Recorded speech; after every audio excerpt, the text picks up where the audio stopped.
என்ன காசு வேணுமா? என்ன அப்பா காசு கேட்டாரா?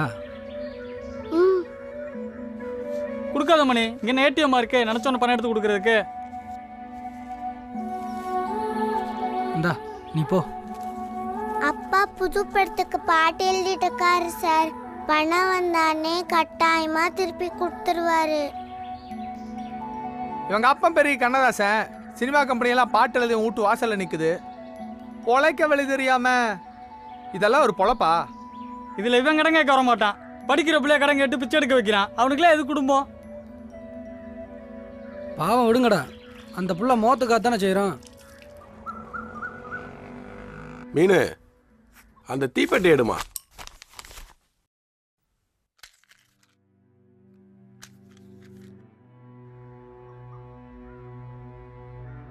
அப்புறம் என் கருப்புச்சி பாவை எடுத்துட்டு போய் அயன் பண்ணிட்டு வந்துரு. 2 சிகரெட்டு விக்ஸ் மிட்டாய் வாங்கிட்டு வந்துரு. சரிப்பா. மீனோ, உனக்கும் அப்பாவுக்கும் சாப்பாடு எடுத்து வச்சிருக்க. கம்பெனில புது சூப்பர்வைசர் வந்திருக்காரு. நான் வரதுக்கு லேட் ஆகும், சரியா? அம்மா, என்னம்மா? எனக்கு புது ஜாமெட்ரி பாக்ஸ் வேணும். அதுக்கு வேற 30 ரூபா ஆகும். சம்பளம் வாங்கிட்டு வாங்கி தரேன். இந்த பாட்டு மட்டும் ஓகே ஆகட்டும். 1000 ரூபா அட்வான்ஸ் வாங்கி காட்டுறேன். ஆமா, இந்த கனவுலயே 10 வருஷம் வாழ்ந்துட்டு இருக்கீங்க. காசு தான் வந்த பாடு இல்ல. என் பாட்டு மட்டும் ஹிட் ஆகட்டும். காசு கொட்டு கொட்டுன்னு கொட்டும். இதுக்கு ஒன்னும் குறைச்சல் இல்ல. போன மாசமே மளிகை கடை பாக்கி, வீட்டு வாடகை வேற கொடுக்கல. இதுல 500 ரூபாய் குடிக்கிறதுக்கு கடை வாங்கி வச்சிருக்கீங்க. நான் யாருக்குன்னு பதில் சொல்றது? எல்லாம் என் தலை எழுத்து. சாப்பிடாம கூட ஓட வேண்டியதா இருக்கு.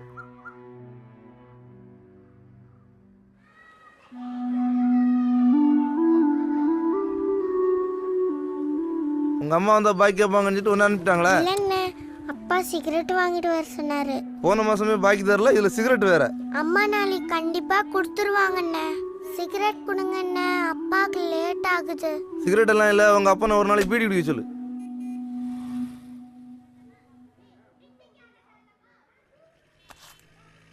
இந்தா.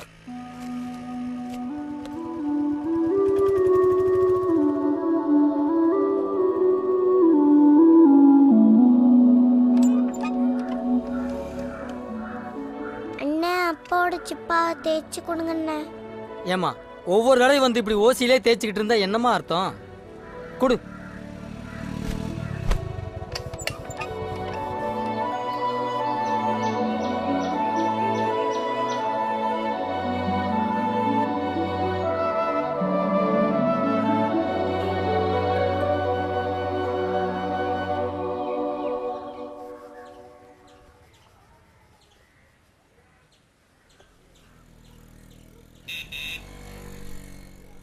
என்ன பணம் வேணுமா? போய் உங்க அப்பா வர சொல்லு. எங்க அப்பா பாட்டு எழுதிட்டு இருக்காரு சார். கண்டிப்பா பெரிய ஆளாயி உங்க காசெல்லாம் திரும்ப தந்துருவாரு. அதெல்லாம் இருக்கட்டும், போய் உங்க அப்பா வர சொல்லு. உங்க சட்டை பேண்ட் வேணா துவச்சு கொடுக்குறேன் சார், பணம் கொடுங்க. அதுக்கு இல்ல மீனு, உங்க அப்பா வர சொல்லு, நான் பார்க்கணும். அப்பா வெளியே போகணும், காசு கொடுங்க. நீங்க எந்த வேலை சொன்னாலும் நான் செய்யறேன். அதெல்லாம் வேண்டாம்.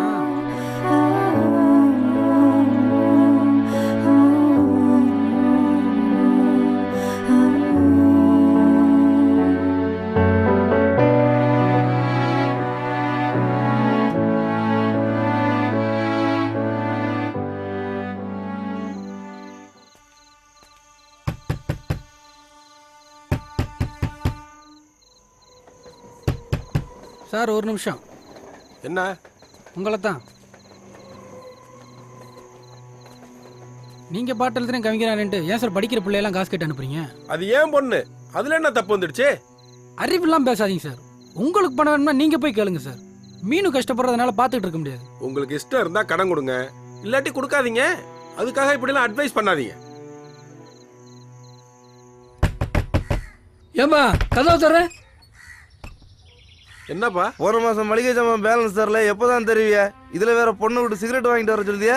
எப்ப பார்த்தாலும் குழந்தை அனுப்பியா கடன் கேட்டுக்கிட்டு அப்படி இருக்கீங்க? கேளியா? என்னதான் நினைச்சுக்கிட்டு இருக்கா? யோ, நீ காசு தருவே தர மாட்டியா? நீ வயிற்றுக்கு என்னதான் சாப்பிட்ற? மாச கணக்கா வாடகை பாக்கி, வேலைக்கும் போறதில்ல, பாட்டு எழுதுறேன்னு எப்ப பார்த்தாலும் வீட்லயே இருக்கீங்க. உறுப்புலாம் கடை வாங்கி வச்சுட்டு என்னதான் பண்ணலாம் நினைச்சுக்கிட்டு இருக்க நீ?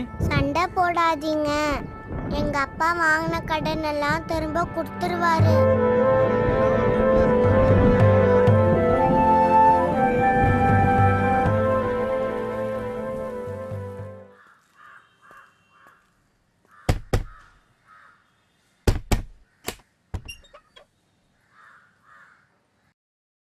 நீங்க வாடகை கொடுக்கலனாலும் பரவாயில்ல, நாளைக்கே வீட்டை காலி பண்ணிடுங்க.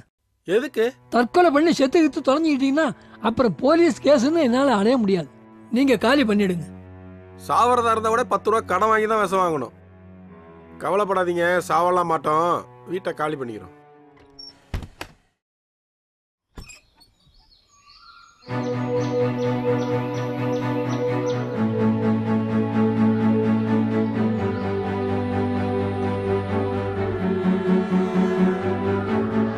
நைட்டோட நைட்டா வீட்டை காலி பண்ணிட்டு போயிட்டான். எங்கடா போயிருப்பான்? எங்கேயோ போறான், விட்றா, தொல்லை விட்டுச்சு நமக்கு.